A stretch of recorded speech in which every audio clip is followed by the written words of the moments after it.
Thanks for watching 4-Color Commentary. I'm Mark Allen, and I'm here with another video in my New Mutants retrospective. And so this is New Mutants number 4 that we are looking at this time around.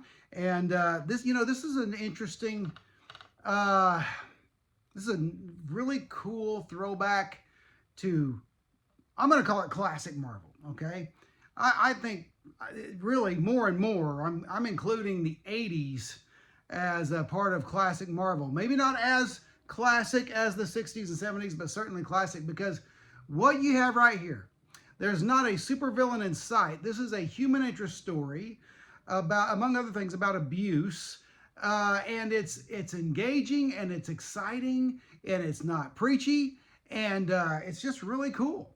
And it was done well by, of course, Chris Claremont, and writing, and then the artist is that this is the first issue where Sal Buscema starts doing breakdowns, starts doing, rough pencils. I'm going to say rough pencils because it has Bob McLeod as the inker, and as a rule, I generally don't like when inkers' styles overtake the penciler's style, but I don't think that really happens here. It's very strong, but you can see both of them have a very distinct style.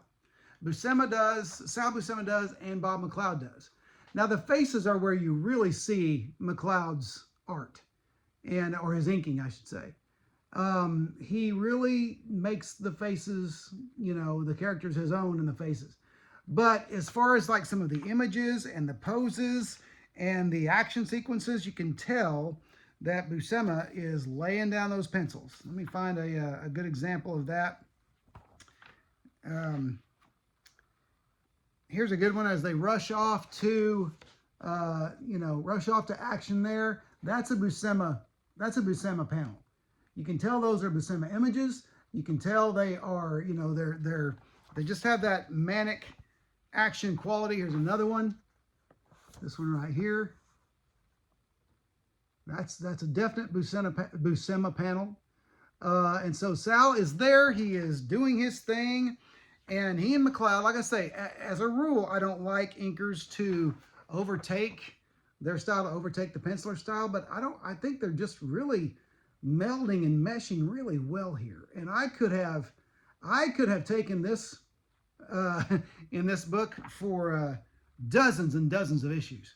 A few years. I would have loved to have seen Sal Buscema and Bob McLeod going back and forth. Actually, it'd be kind of cool to see Buscema inking McLeod. In this case, it's McLeod inking Buscema, but the reverse would have been cool. But anyway, it's just one of those stories. I don't want to give too much away.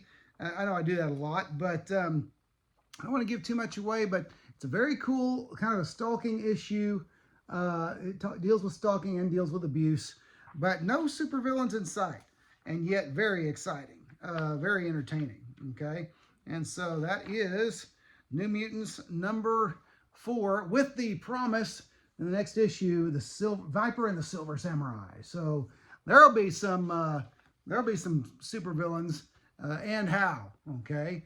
As we used to say when I was a kid. I don't think anybody says that anymore, but and how, there you go. And the New Mutants is a great old series that deserves your attention if you've never read it, and it'll keep you entertained. And how, all right? Anyway, that's it. Thanks for watching 4-Color Commentary. Go out there and pick up New Mutants. Start reading New Mutants. Find it collected or find it in single issues, however you can find it, but it's worth it. So go out there and get it. And thanks for watching. We'll see you next video.